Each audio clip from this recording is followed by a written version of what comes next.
Okay, we should be live now. We should be live. Let's see if we are officially live. Okay, I can see that. Yes, we are Yep. live.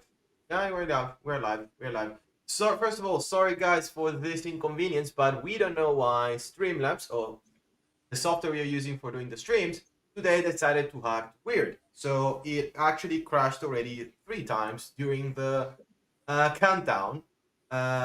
But hopefully we is not gonna crash now because all the other programs that could have an impact on it. Then one of those is the rendering engine.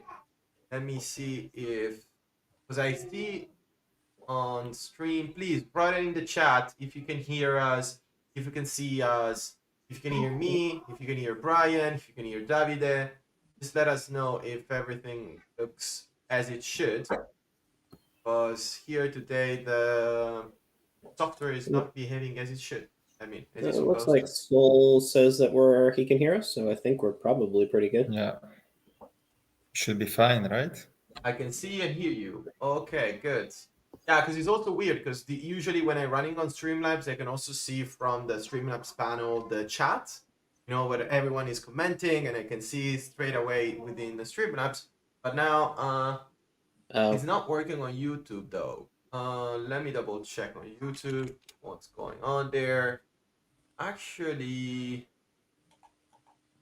no. It's live also on YouTube. It's live also on YouTube. So Excalibur, I can see that it is actually also good on YouTube now. Let me see if I can hear. Yeah, okay. On YouTube is all good.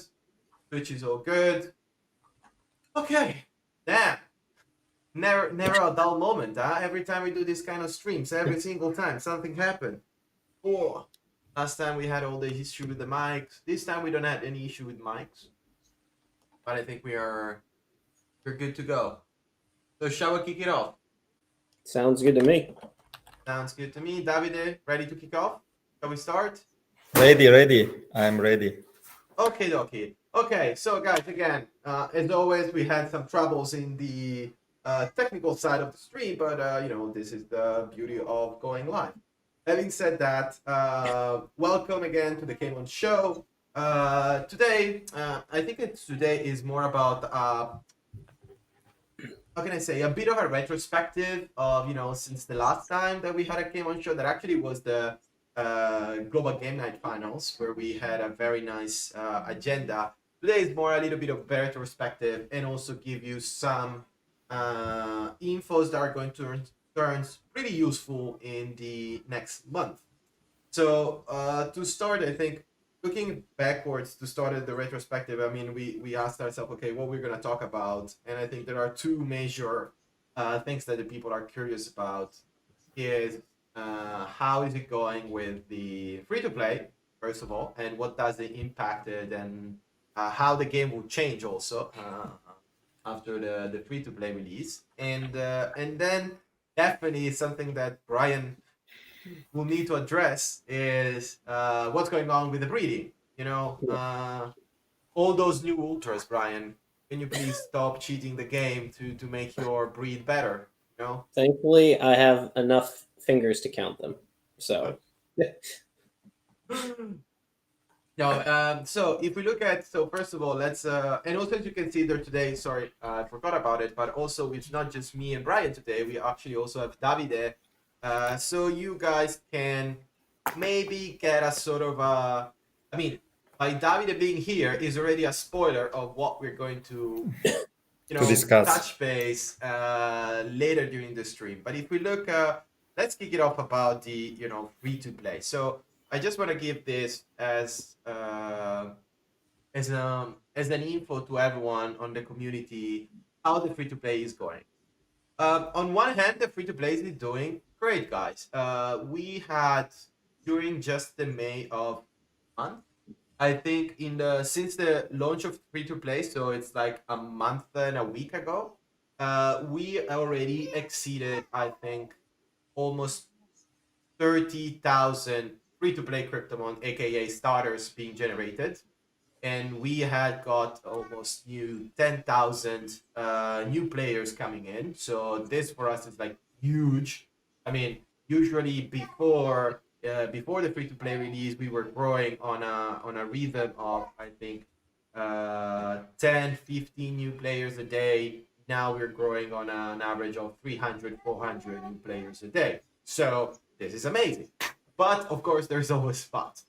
The big but that is that, of course, we saw this new huge influx of players that actually also is one of the reasons why you have experienced some let's say latency and lags or issues with the APIs lately is because of course that is a huge new amount of traffic that came in, and the entire API system wasn't that optimized to manage that. And as we mentioned in the different chats, it's something that I think we got to a stable point now, and from now on we're going to rework and re-looking at it in order to make it even more stronger, because we do expect to have way more player in the future. So we need to make sure this gonna hold it strong. But on the other hand, as I said, it's been an amazing thing because the free-to-play had literally opened up the gate, as we tell it internally. We said we opened up the gate. So finally, we had a huge amount of people coming in, and thanks to this amount of people that are coming in, we are spotting a lot of stuff, so to say, a lot of mechanics within the game.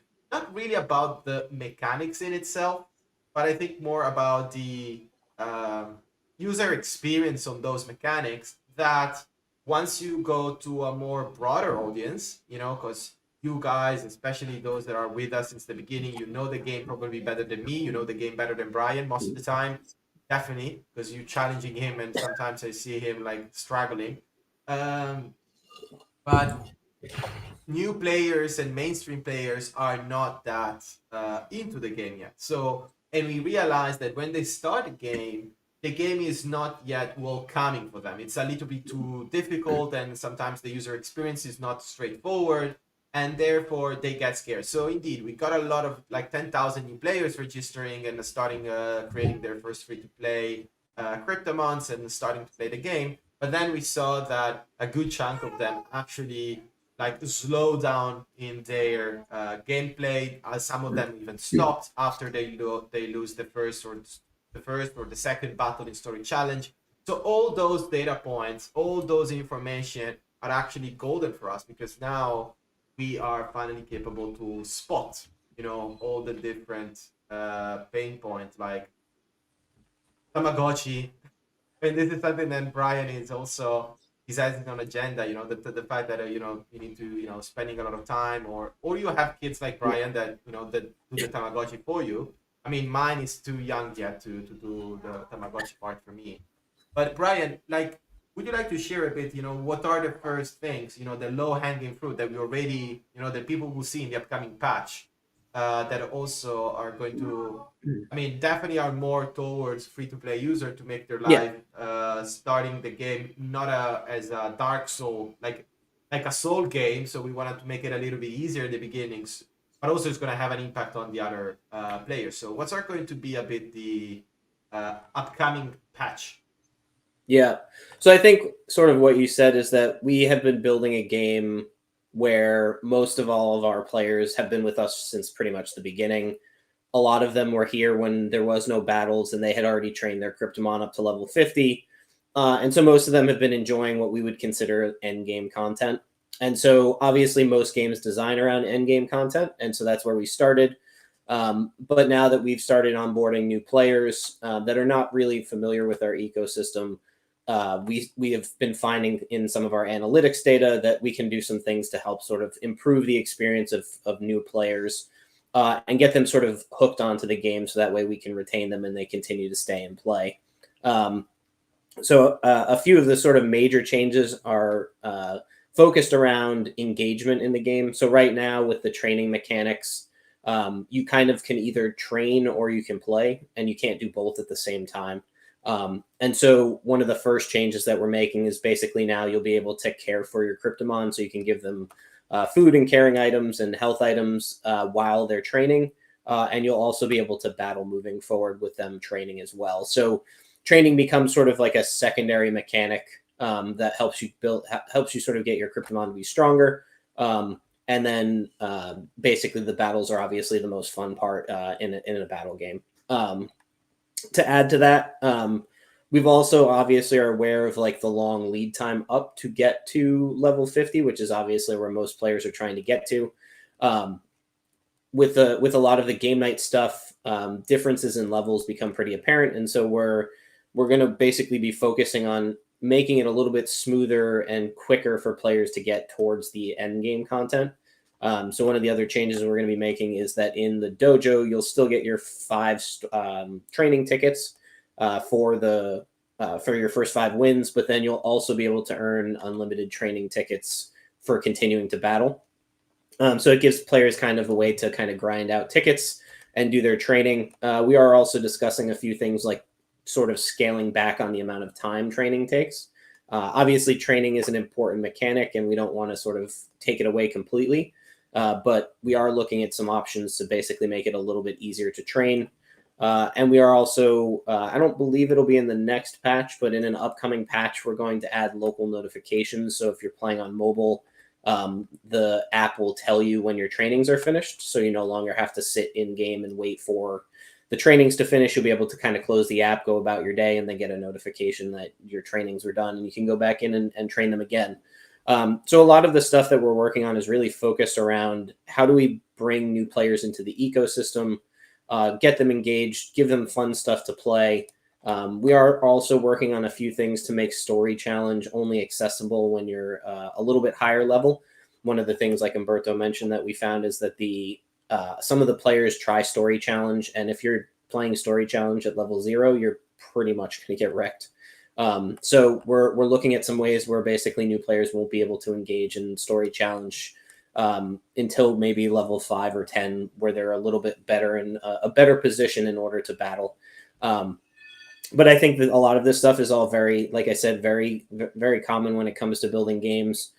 We didn't plan on building from scratch. We had all the mechanics already here with a bunch of active players. So we really focused on the end game content that everyone wanted. And now we're just going to kind of circle back and start introducing some things to sort of improve on that. We'll take it piece by piece. There are also some things that we've been kicking around of having the dojo not necessarily just give you training tickets, but also actually give you training for your Cryptomon. But those are the types of things that will work out as we move forward to see how things turn out. But I think that's sort of the biggest change. Those are the biggest changes that are going to be coming in an upcoming patch for sort of new players to expect. So my only question, Brian, is when auto feeder? Yeah, probably in World of Kojia. No, I don't. I think where the mechanic, we did a bunch of work to optimize feeding, so it's a lot quicker now. Obviously, there are some challenges. I think bulk feeding will probably be something that comes before an auto feeder. But that would be already a thing. We'll keep looking at sort of what at the end of the day we prioritize things, right? So some things are nice to have, some things are crucial. Obviously, things like Battle League and other game modes and tournaments are super important to our ecosystem for players to continue to play and have fun. Whereas something like a Tamagotchi enhancement that's pretty difficult to sort of rework is something that's probably a little bit lower on the totem pole in terms of work that we're doing. No, but I mean, I think I mean, of course, I know that, and we discussed. I was just poking you a bit, but I think definitely, as we discussed, and it's also, for the guys that are watching and listening, what we are doing, especially, as you know, we decided to start to building this game as differently from how a normal gaming company or game studio is building a game. Usually, what a game studio does is they just close the door for 4 or 5 years, not saying anything to anybody, building up the game and then going out with the game fully completed. Because still remember that complete a game, it needs 4 to 5 years on average. So this is what building a game means, and we are only 1.5 years. So Genesis, so we still have like 2.5-3 years in front of us to expect the full-fledged Genesis completed. Yeah, and I think in general we push features pretty quickly compared to sort of a normal studio. We're you guys, the community in particular, has been very sort of understanding of issues that come up, which is great. We obviously appreciate it. It allows us to kind of push the envelope in terms of how quickly we release things and how quickly we kind of turn things around. But I think for the most part, we're in terms of our roadmap, we're doing really well. We've got a few major features left to work on to build and sort of add some more gameplay. I think Battle League is probably the big one that everyone is super interested in. I don't have an exact date on it, but we are in development and making progress. So the team has been doing a really good job in picking up on that type of stuff. So hopefully in the future, we'll give you a little bit of an update on Battle League. And then we've also talked a little bit about limited time events for like holiday events and things like that. That stuff is mid-development too. And then obviously tournaments is something that's big on our list because we really are looking to be a competitive type esports game. And I think so far, most of the super exciting stuff we've done has really been around like the game nights and the events that we're running where people get to play with other people around the world. It's pretty cool to see. So I think from our perspective, we're still pushing on Genesis, and obviously you'll hear more a little bit about World of Kojia at some point on the stream, which is really where we're headed, I would say, in the future. So just to, before, be mindful of the time, let's briefly try and share an update on what's going on the breeding. So the question that everyone wants to ask is, why did you cheat to make your breeds better? I admittedly, and I probably shouldn't admit this, I have never actually bred a single Cryptomon. Probably bad to admit on stream, but I literally have never bred any of my Cryptomons. Other people have bred with mine.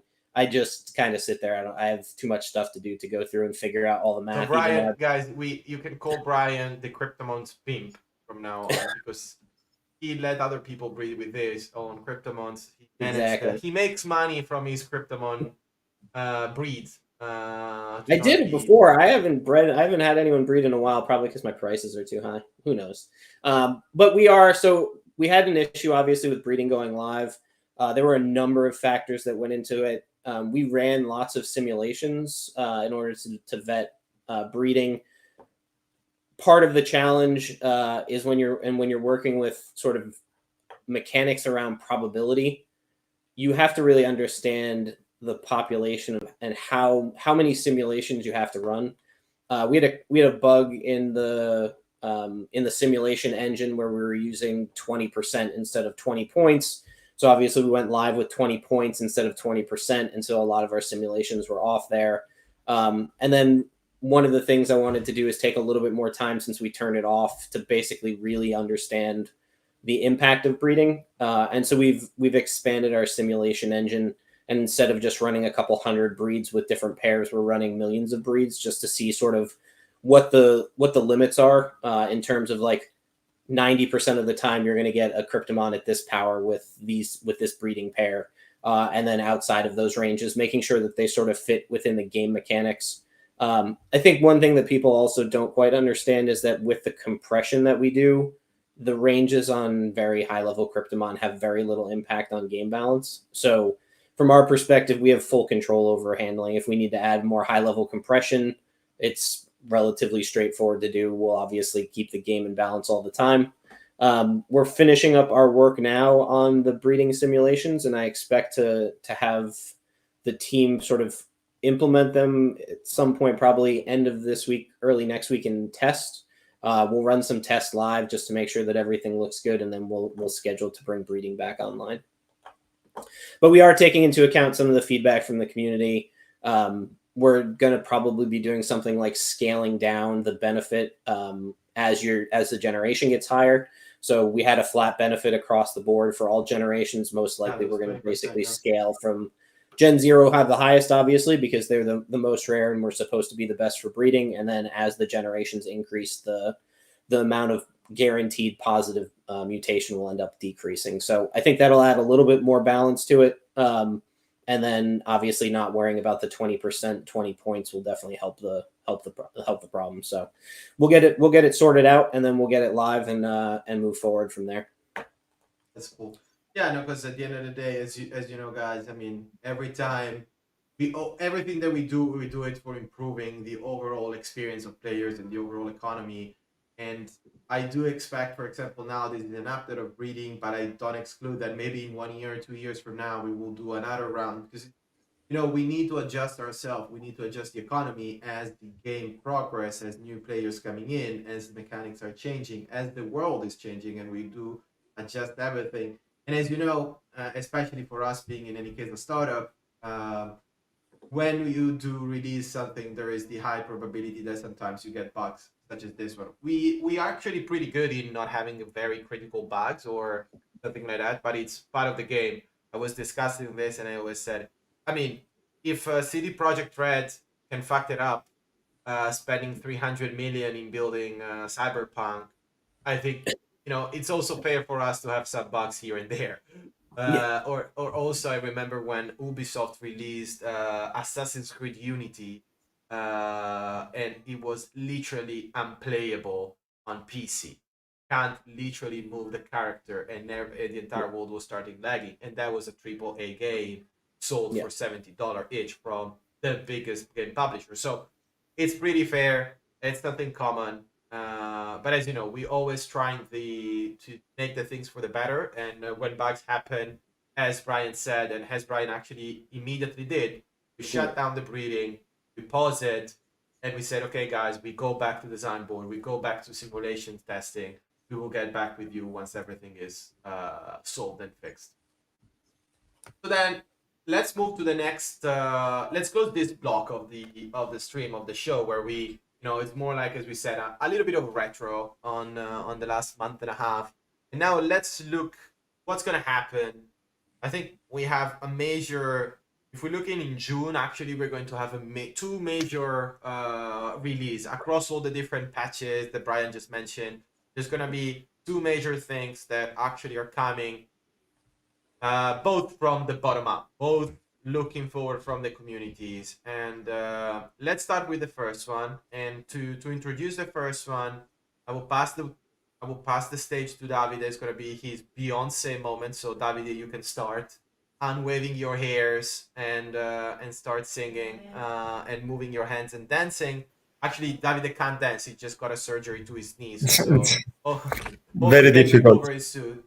His football career is over, unfortunately. No Champions League for him. But before giving you the word to Davide, let me introduce the new update also on the Crypto merch, and then Davide, word to you. Thank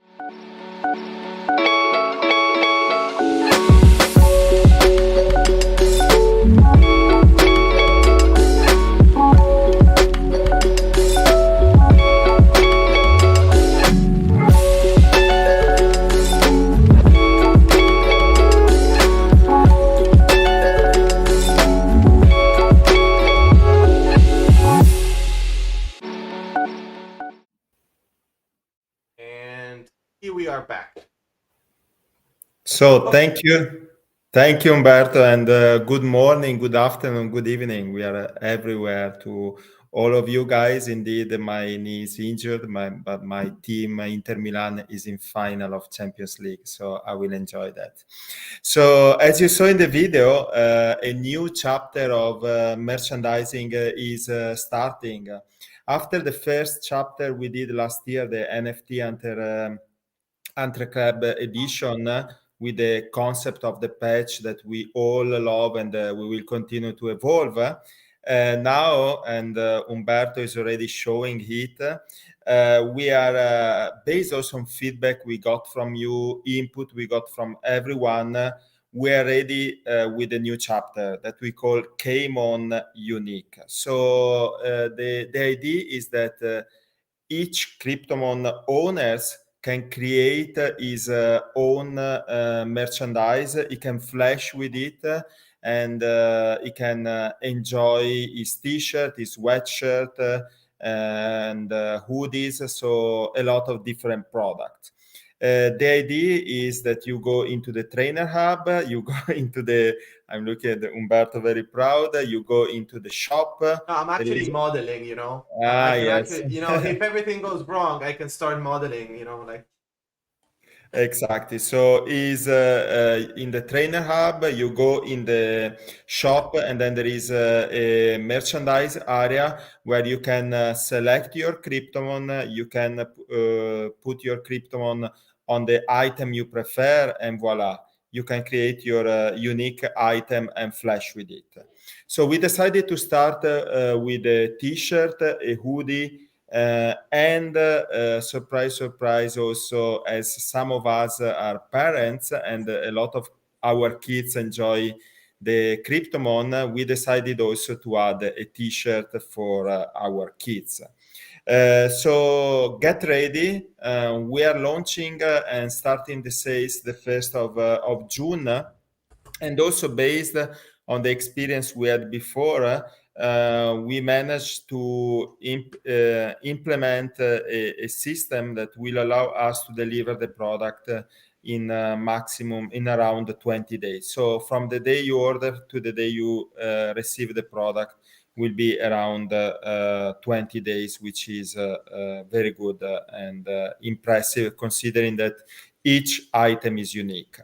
So this one point we were discussing before with Umberto, we start with t-shirt and hoodies, but the opportunities are massive. So we also would like, once you enjoy the product, to receive your input, but we see opportunities to expand on other categories, could be toys, could be different areas. This is for the merchandise, so get ready. I really am looking forward, like you did with NFT Antec Lab, to see you flashing into all our social channels with your own Cryptomon. Umberto, And want to... if I Yes, may, just to add sure. on top of that, so indeed, as David said, I think at the end of the day, we are, married, or yeah, married, the idea and the concept of Web3, where you actually are the owner of your own asset, and the Yes, Cryptomon are yours. And so for us, it was kind of a great idea to create a system that allows everyone to create their own merch, customized. For example, this is mine with Xerox. One of the weakest is the Cryptomon number 0, and is also the weakest Cryptomon in probably in the entire gameplay, but I love him. That allows you to, indeed, you will be able to select via the trainer hub. You will log in, and if you're an NFT owner, because if you don't own a real Cryptomon, you can't do that. Only the real Cryptomon owner can actually print their Cryptomon, the chosen one, on their hoodie. There's gonna be black and white. They're very comfy with the K logo also. Very nice. And there's gonna be a nice add-on to it in the back inside, yes. here, inside, on the back label, inside label. There's gonna be a QR code, which is actually, if it's scanned, it will be direct you to the transaction on chain where you used to buy this. So when you buy this, or every Unique. t-shirt will come with a QR code that's scanned, will bring you to BC Scan, where you can see the purchase transaction of the sweatshirt, and then this also is going to be used as a proof that you actually own that crypto money, because it's going to be tracked. Everything is tracked on chain. So And you're very good on spoiling. I wanted them to discover while buying next week, but they no, will this is, I not. mean, You can't tell him anything. no, No, but why I'm it's spoiling so many things is because I didn't went to sleep in the last 2 weeks to make this happen. So I yeah. want to make it. I want to, I want to share it because I'm so proud of No, it. no, this No, indeed, chapeau to Umberto. It's an amazing job done, and it's a perfect example of digital. So what we have, our digital asset we own, and we can also own physically, and those items are really unique because each of you you will be the only one having the T-shirt or the sweatshirt. And indeed, we play with white, black, so nice, a nice package. Sorry, Umberto, I interrupt you. You no, continue. no. In any case, I was seeing in the chat we have on Twitch people saying, Davide, about what we were discussing yesterday. And actually, I mean, I'm gonna use this comment from the chat to give you a word again, to to share also what you want to share after this. We got a comment from IMGR00T. Make Cryptomon toys. So Is there yes, anything, David, that you can share there?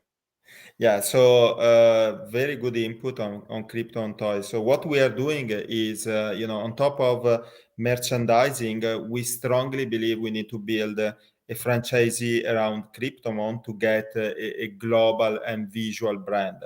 So we are working we have a lot of ideas and we are working on few projects.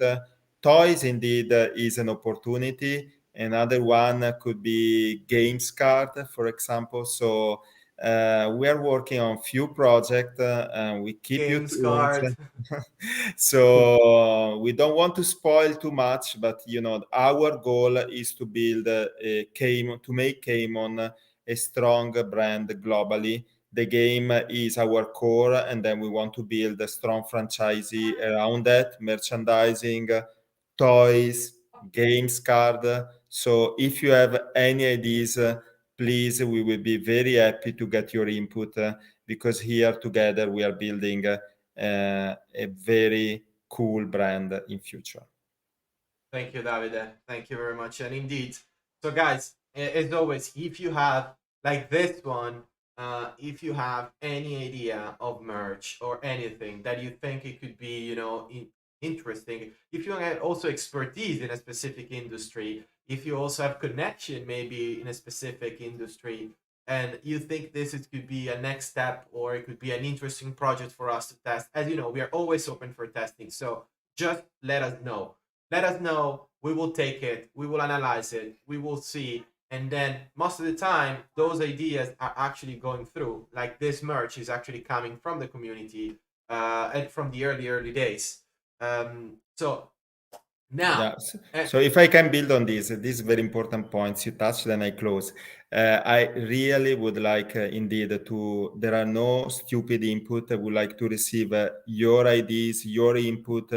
If you have people that because we are looking also for partnerships. So everything that we allow us together to build, to make KMON stronger is more than welcome. So please share. So then, moving to the last piece, we still have like 12 minutes, maybe a bit more because we were actually late. Oh, in any case, Brian, have you see the moment that I closed that rendering engine, Streamlabs stopped crashing? I don't know what you've done to that because every time I run it, something goes wrong with my computer. So I think hackers trying to hack my computer. Your wallet is probably on that PC, right? Yeah, but it's empty. I mean, me and Bart always joking about it. And if you ask my wallet, if you steal my wallet, whatever you find, we can split it. If you find something. If you find something, we can do 50-50. Don't worry. No, but going to the last block of the stream and on the KMON Show, there is another important announcement. And indeed, Brian, you can smile a bit more. And probably this will let Brian smile a bit. Before giving the word again to Brian, a short intro video, and then we will talk about the World of Kojia Community Tech Preview.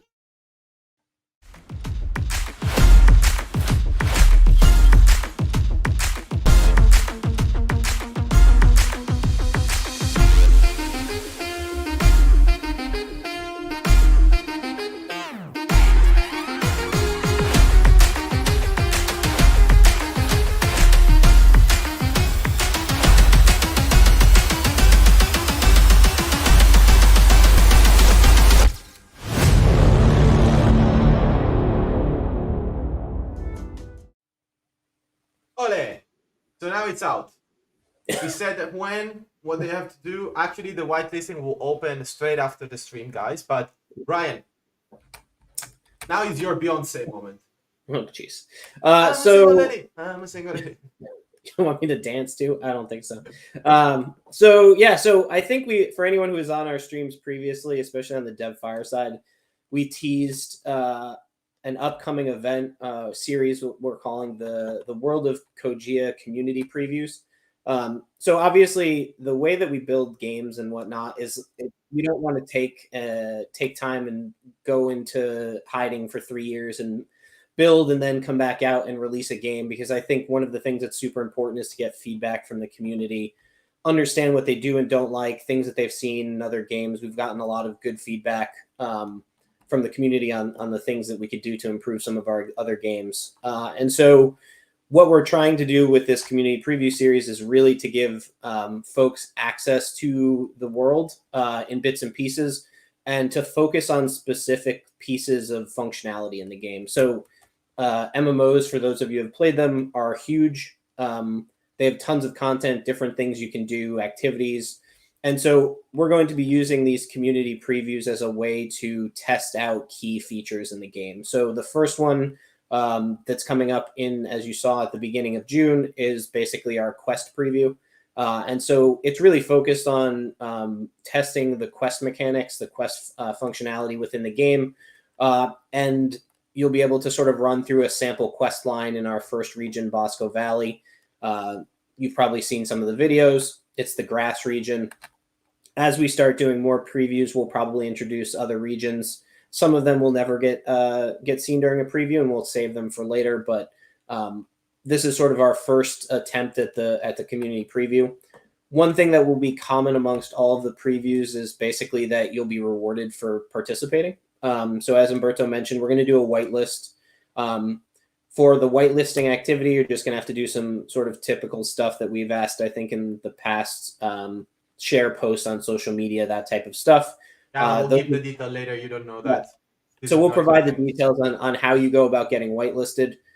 Trainers Club members basically that complete the whitelisting activity will automatically be entered into the community preview. You do have to complete the activities though, but you're guaranteed a spot in the community preview. The remaining spots that do not get filled by Trainers Club members that complete their activities will basically be a random draw from the rest of the people that participate. And I think there'll be some more details. We'll be giving away other prizes and things for people that are participating in the whitelisting campaign. I believe maybe even some Cryptomon for people that are trying to get into the game and want to play Genesis. And then basically what will end up happening is you'll get notified that you are eligible for the community preview. You'll get access to the game on whatever mobile platform that you registered with. So this first version is most likely only going to be Android and iOS. I know that we've mentioned PC clients, but I think we're going to not do a PC client this first release, and we still have some polishing and things to do there. So the PC client will be available in upcoming releases. So you'll register, download the app, and then the community preview series, the way that we're going to run them is they're going to be open for a short period of time. So I believe that this one is 3 days over the course of the weekend.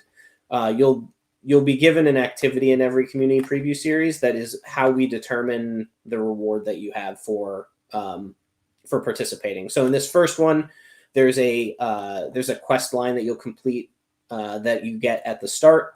If you finish all the way through the quest line and you complete it, you'll basically end up receiving whatever the prize is. In this case, I think we've teased that you'll be earning pink moon shards.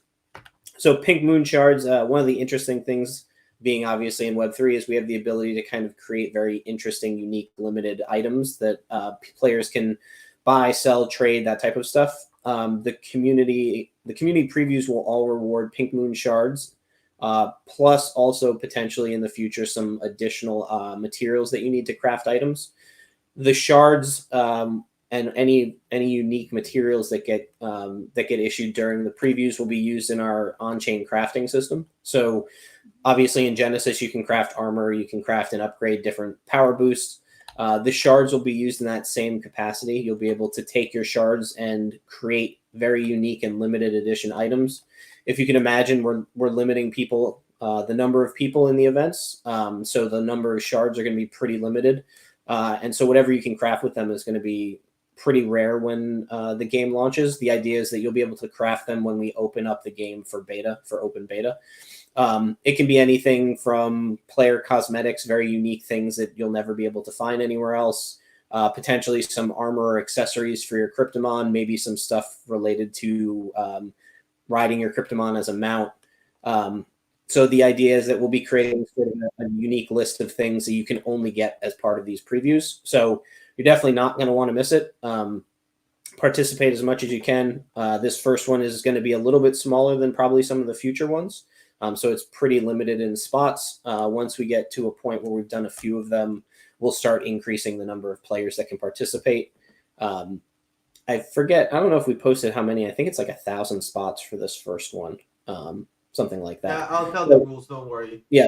So we'll sort of cover the whitelisting after this. But the idea here is that we're gonna have a bunch of these. I don't like to sort of go back and not share anything, not get feedback, not test things. Building an MMO is very hard. There's a lot of pieces to it, and the scale in particular is probably the hardest thing. So the only way we can get that stuff worked out is to essentially get people into the game and kicking the tires and playing around with it. So this first one, like I mentioned, will be on quests. We'll have a couple of future ones that we already have planned and lined up. One around gathering things. In the world of Kogia has some gathering professions, so you can pick plants, you can mine nodes, you can fish. So there'll be one on the gathering professions, and then probably one on achievements, which is a new system that we've developed, which I think will be a fun way to continue to play the game. I was always big into achievements. Never did end up getting all of the achievements in World of Warcraft finished, but we'll have quite a number of achievements, probably in the order of 1,000 plus. So players will have no shortage of stuff to do in the game. So we'll test that out.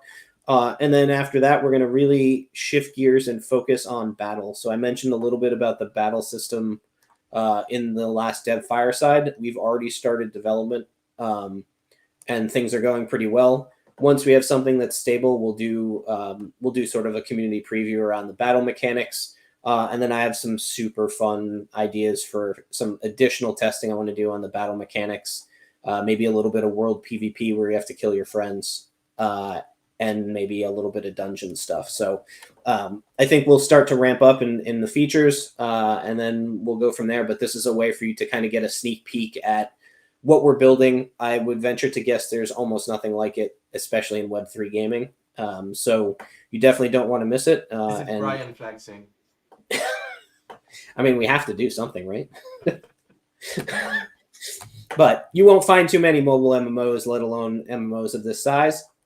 I think we'll probably be the largest on the blockchain, if I had to guess size-wise.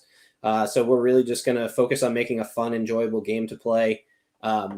The battle engine is definitely going to be a lot of fun. So looking forward to that. But until then, we'll play around in the world of Kogia. Hopefully you guys will see me there.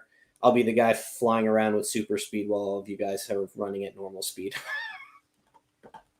So let me give I will give you before closing then a little bit of a more detail, but actually answering the question from Kelvin that actually Brian is asking: do you intend to develop all the regions of Kogia, officially launch the game, or create 2-3 regions and the others will be developed in parallels and delivered as expansion? So we have obviously it's a challenge. MMOs take anywhere between 3 and 5 years to build, which is very, very difficult when you have an active community of players. Obviously, we have Genesis, so we have gameplay, but obviously everyone wants to be in the world. Our initial design for the initial launch was basically 4 regions, one for each element, plus each region has a secondary element. So the idea is basically all 8 elements would be in the game in some way, shape, or form. So in Bosco Valley, for example, the main element is grass, obviously, but there is a water sub-element section that's pretty large. And so we're trying to balance access to resources. So the game is very heavily element-based. If you have a water Cryptomon, you don't want to not have access to resources for your class, for your element. So we're sort of working to balance that. In an ideal world, I'd drop all 8, but we'll be dropping probably at least 4 in the initial release, plus the main city of Primus. So technically 5 regions, but that's sort of the general plan. Obviously, it all depends on how quickly we can turn things around, but if we can, we'll drop 8 plus the main city. Otherwise, we'll be probably looking at 4. Yeah, exactly. That was the answer. So, guys, I think the time is up. The whitelisting for the World of Kogia community preview is actually live now on the Trainer Hub. So log in the app. you will find a new nice World of Kojia logo in the menu sidebar that will drive you to the whitelisting page. And let me re-explain the rules and how it's going to work. You just need to go there, click a join button event. We will ask you if you have an iOS or Android, so then when we will give you the link, we know which version of the game to give you. And then send a message, confirm your wallet, and then you're done. And you are registered. Then, if you are a Trainer Club member, so you actually own a Trainer Club badge, you can stop there. You can consider your job done. If you are a Trainer Club member, you will, and you whitelist, you'll have a reserved spot in the 1,000 players that will get access to World of Kojia. If you are not a Trainer Club member instead, you, as Brian mentioned, we registered you, and then we will randomly select, we will run a lottery, so to say, we will randomly select the other players that to fill the 1,000 spot. Do you want to increase your chance of winning? Then there is a nice challenge for you to take. But I don't gonna spoil that. And also there is an extra perk for those that are up for the challenge. Having said that, go back to the Trainer Hub at the end of the show, whitelist yourself for the War Community Previews. That, as we said, is gonna be live from the 9th of June to the 11th of June. So it's actually pretty behind the corner. I think we said everything. And the time is up. We're actually pretty on time.